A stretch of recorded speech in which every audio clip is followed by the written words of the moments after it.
بسم الله الرحمن الرحيم باب ما يقول عند الصباح والمساء والمنام.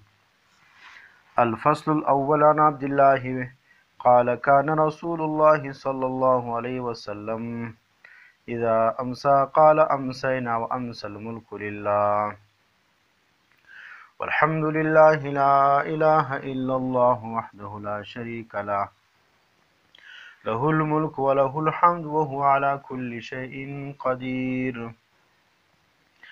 اللهم إني أسألك من خير هذه الليلة وخير ما فيها وأعوذ بك من شرها وشر ما فيها. اللهم إني أعوذ بك من الكسل والهرم وسوء الكبر فتنة الدنيا وعذاب القبر. وإذا أصبح قال ذلك أيضا. أصبحنا وأصبح الملك لله. وفي رواية ربي إني أعوذ بك من عذاب في النار وعذاب في القبر. دا باب ثابت دی په بیان کې د هغو دعاو چې په وخت د سهار او د ماښام او په وخت کې د خوب ویل کېږي. کومې دعا به سړی وایي؟ دا باب کې چې کوم دی هغه درود دیرس احادیث دي. نو دا باب کې موږ هغه سهار ماښام او په وخت د خوب کې دا درې اهم ټیم دي. سهار کښېنستې کومه دعا به وایې او ماښام پرېوځې کومه دعا به وایې او دا رقم چې ماښام سوست کومه دعا به وایې. اول روایت په فصل اول کې د عبدالله رضی الله تعالی عنه سره روایت دی. قال دی کان رسول الله صلی الله علیه وسلم ولو نبی علیه السلام اذا امسا سو چې ماښام سو قال دول امسینا موږ ماښام کوي و امسا الملک او ماښام کې دا بادشاهي ویني لله خاص الله د پاره من دا ټول بادشاهي باندې ماښام رالی پر دې باندې هم ماښام سلو خو د چا په حکم باندې د الله په حکم باندې ماښام چې راوستونکی څوک دی الله دی. پر موږ باندې او پر ټول کائنات باندې دغه شپه راوستل د چا کار دی؟ د الله کار دی. والحمد لله او ټول تعریفونه د الله لره دي، ټول صفات د خدای توب الله لره دي. وینه دا څه معنا چې الله موږ داخل کو په ماښام کې او موږ او دا ټول بادشاهي د الله وینه او دا ټول حمدونه چې کوم د چا لره دي الله لره دي. اله الا الله وحده نست لایق دی عبادت نستا حاجت روا نستا مشکل کشا الا الله مگر صرف یو الله دی وحده یکړ دی مشکل کشا الله ما سوا بل څوک نه دی.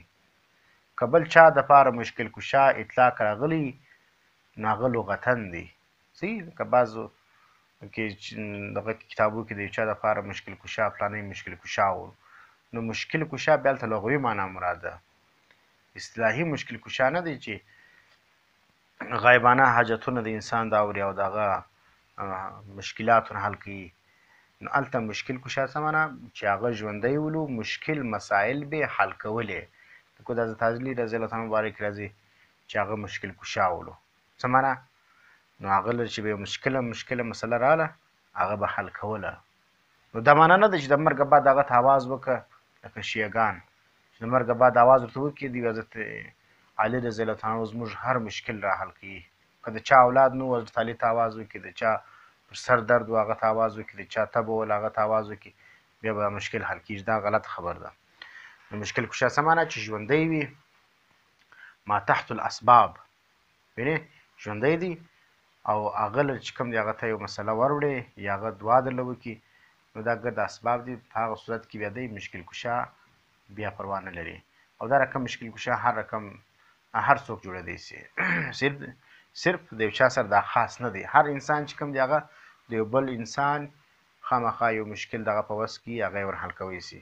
پیسې نسته ورسره نو بل سړی ورلی هغه ته قرض راکړه نو اوس دی په مشکل کې دی. د چا چې قرض ورکړي دا د هغه لپاره یو مشکل کشا سلو. لیکن دا رقم مشکل کشا چې د مرګ هغه مړ وي او بل سړی هغه ته آواز کوي چې هله پیسې نه لرم پیسې راکړه، اولاد مې نسته اولاد راکړه، پر سر مې درد دی جوړ مې که. نو دا رقم مشکل کشا دا د الله ما سوا بل څوک نه دی. دا رقم आवाज دا ته فوق الاسباب وایي.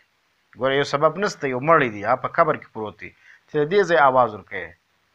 اوس کوم سبب موجود دی؟ نه ټلیفون شته، نه یو بله ذریعه شته، ته د دې ځای نارې ورکوې زما आवाज ورکړه. دا خو دا رقم आवाज صرف الله اورېده انسان ده، بل ځای دا رقم نشته. نو ځکه دا مافوق الاسباب د چا څه حاجتونه غوښتل، څوک مشکل کشا بلل، څوک حاجت روا بلل، وینې دا صرف د الله خاصیت دی. د الله ما سوا بل چاته دا صفت ورکول چې هغه غایبانه زما آوازونه اوري، زما مشکلات را حل کوي، هغه متصرف دی، اختیارمند دی، ښه بد د هغه په اختیار کې دی، نفع او ضرر د هغه په اختیار کې دی. دا عقیده خطرناکه عقیده ده، دا د مسلمان عقیده نه ده، دا د مشرکین مکه وره چې هغو به دا عقیده ساتله د خپل معبودان په باره کې چې دا د لرې ځای زما آواز اوري او د هغه بت بې جوړ کړي، بیا په کمره کې پروت ولو. دا د سبب د برکت دی. اوس نو یو جامد شی، یو غیر متحرک شی، وینې هغه اراده هم نه لري او ته دا برکت ماته راکړي، څه شی درکړي؟ یو شی نه لري. نبي علیه اسلام چې مکې شریف ته راغلی، پکې 360 بوتان ولو.